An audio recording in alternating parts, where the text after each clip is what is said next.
बहुत स्वागत करता हूँ। आज मेरी मौजूदगी फिलहाल मुंडावर क्षेत्र के ग्राम पंचायत सरायका, वहाँ से बात करें सरपंच प्रतिनिधि उदय सिंह चौधरी मेरे साथ हैं। उमेद जी से हम जानना चाहेंगे कि उमेद जी की जो सरपंच प्रतिनिधि होने के नाते, क्योंकि 5 साल का कार्यकाल कुछ टाइम बाद समाप्त होने वाला है और कुछ ही टाइम बाद करें तो चुनाव होने वाला है, तो उसको लेकर हम सीधा उमेद जी के विचार आपके सामने रखना चाहेंगे कि 5 साल के अंदर कितना विकास उन्होंने अपने क्षेत्र में किया। सर, पहले तो हमारे न्यूज़ चैनल में आपका बहुत बहुत स्वागत है। नमस्कार। सरपंच साहब, क्या कहना चाहोगे विकास कार्य को लेकर, किस तरह काम किया गया क्षेत्र में? जितना हमारा प्रयास हुआ सभी संस्थाओं से, प्रधान जी से, जिला प्रमुख जी से, एमएलए साहब से, अपने राज्यसभा सांसद जी से, सांसद से, मतलब सारी ही जो ये विकास कार्य की जो संस्था है इनसे सभी से पैसे लाए और जितना भी ज़्यादा जो लोगों को काम चाहिए था, जिसकी हालत पहले दयनीय थी, उनको सुधारा।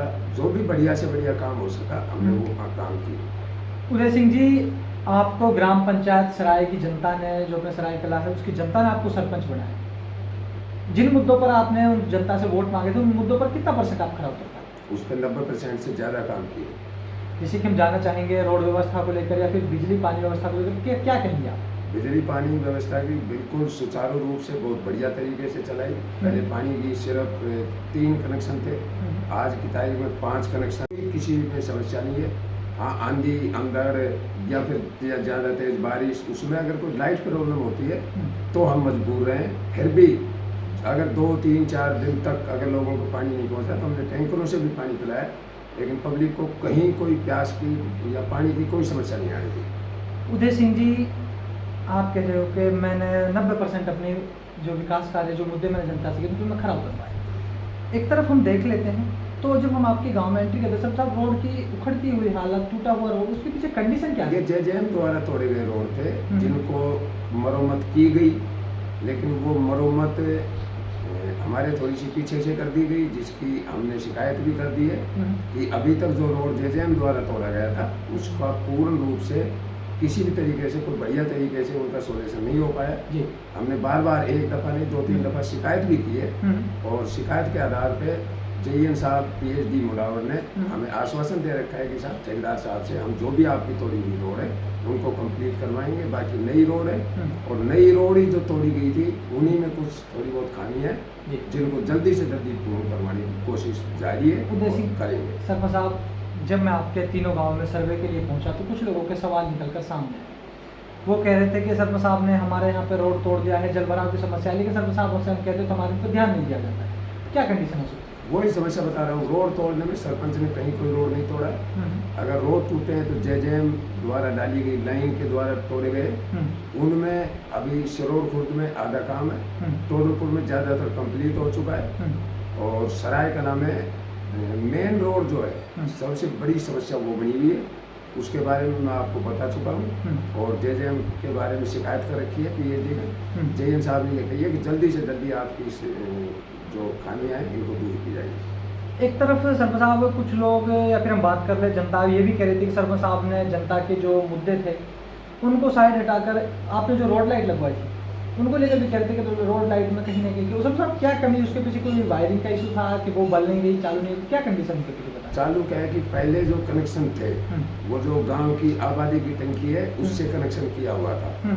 उसमें से गांव पंचायत की और एक आंगनबाड़ी जो केंद्र आता है हमारी पंचायत के साथ में 2 मीटर लगे हुए हमारे, उसमें गांव वालों ने उस आबादी भूमि की DP से हमारी डोरी को उखाड़ के फेंक दिया कि पंचायत का आप नया कनेक्शन लो, जिसकी एप्लीकेशन मेरे पास में रखी है, फोटोकॉपी जेईएन को भेज चुका हूँ और अभी मैं आपको दिखा भी सकता हूँ मेरे पास। अभी देखा जाए तो हम बिजली व्यवस्था को लेकर बात करेंगे जैसे, क्योंकि उनकी जो ग्राम पंचायत है वो खेती पर आधारित है। कृषि के द्वारा किस तरह की सरपंच साहब में जो व्यवस्थाएं रखी गई हैं, सरपंच साहब हम बात कर रहे थे बिजली व्यवस्था को लेकर, क्या कहना चाहिए? मैं बिजली व्यवस्था की जो बात बता रहा था आपको कि मैंने दोनों ये आपके सामने मौजूद है और एक एप्लीकेशन तो ये हमारे जो गांव की जो लाइट जली थी, लाइट लगवाई थी, रोड लाइट, उसके बारे में कि हमें टंकी अलग दे दी जाए, 3 मीटर लगे हुए पंचायत में। एक जो दूसरा है, गांव में 11,000 की जो लाइनें चल रही हैं गांव के अंदर से, नंगे तारों से, हमने रैपिड की मांग की है, जी या तो रैपिड दो या इनको बाहर स्थापित करो। जी तो ये जितनी भी सिंगल फेज टंकियाँ हैं इनको बाहर लगवाने के लिए भी हमने एप्लीकेशन, ये चौथी दे रहा हूँ, हाँ ये पहली एप्लीकेशन दी है, हाँ लेकिन ये जो 11,000 की लाइन हटवाने की चौथी एप्लीकेशन मैंने बिजली विभाग को दी है। अब वो कितना जल्दी कार्रवाई कर पाते हैं उनके भी बार बार चक्कर लगा लेता हूँ, फ़ोन पे मालूम कर लेता हूँ कि साहब जल्दी से जल्दी जितना जल्दी हो सके उतना जल्दी इनको हटवा कर बाहर शिफ्ट करवाएं, और जितना जल्दी हो सके हमें ये अगर टंकी दी जाए तो हमारी रोड लाइट चालू हो सके। उमेश जी, आप कह रहे हो कि चौथी दफ़ा मैंने जयन साहब को ये, क्या इस पर कोई कार्रवाई की गई है जो आप बात कर रहे हैं विद्युत विभाग की तरफ से? अभी तक कुछ नहीं हुई। जयन साहब ने यही कहा था जिस समय हमारे वो एक्शन साहब थे वो बानसूर बैठते थे, जिला खैरतल तिजारा होने से अब हमारे एक्शन साहब किशनगढ़ बैठते हैं। तो किशनगढ़ बात की थी, ये तैयार करके भेजेंगे। जब किशनगढ़ एक्शन साहब ने ये बोला है कि मैं जल्दी से जल्दी कार्रवाई करके और आपके ये नई शिफ्टिंग जो भी जल्दी से हो सकेगी वो करवाऊँगा। शर्मा साहब, एक तरफ आपकी ग्राम पंचायत की सबसे बड़ी हम बात कर लें, क्योंकि शिक्षा व्यवस्था देखी जाए तो ग्रामीण क्षेत्र में शिक्षा एक सबसे बड़ा एक अहम मुद्दा होता है, एक पॉइंट होता है। किस तरह आपने शिक्षा पर ध्यान दिया, क्या कहेंगे? शिक्षा पर हमारा जो राजकीय उच्च माध्यमिक विद्यालय सरकारी जो स्कूल है उसमें पूरी मनावर तहसील में आज हमारे सराय कला में सबसे ज़्यादा स्ट्रेंथ है बच्चों की, और सबसे ज़्यादा फर्स्ट डिवीज़न, थर्ड का तो कोई नाम ही नहीं है, फर्स्ट और सेकंड, मतलब टॉप क्वालिटी की शिक्षा का चल रही है। और उस बारे में जब भी हमें स्कूल स्टाफ या गांव की तरफ से किसी भी प्रकार से हमें कोई भी काम के लिए कहा जाता है हम उसके लिए तत्पर तैयार रहते हैं। हाँ, और उदय जी, क्या आप लगातार मॉनिटरिंग के लिए जाते रहते हैं स्कूल में? बात करें लगातार स्कूल में तब भी बुलाते हैं जब भी जाते हैं, या हमें जरूरत पड़ती है तब भी जाते हैं, या किसी भी बच्चे की या कोई भी स्टाफ की किसी भी प्रकार की जो शिकायत होती है उसको सुनने के लिए बिल्कुल महीने में 4-5 चक्कर हमारे स्कूल में लग जाए। शर्मा साहब, कुछ लोग कह रहे थे कि शर्मा साहब ने सरपंची से आने से खुद स्वयं का विकास किया, क्या वो हकीकत में शर्मा साहब, या फिर वो आरोप प्रत्यारोप जैसे ये बात कर ले, क्या कहेंगे आप? मेरा खुद का विकास, मेरे बच्चे को किसी को भी अगर मैंने सेटल किया हो, जो भी बच्चा सेटल है वो पहले से है। 2014 से उन्होंने एक हार्डवेयर की दुकान लगा रखी है, जो भी कुछ है मेरे पास में जो भी खेती है उसी खेती को कर रहा हूँ। हाँ, मेरा सरपंच बनने के बाद में किसी भी प्रकार से किसी भी तरीके का कोई विकास नाम की चीज़ हुई नहीं है।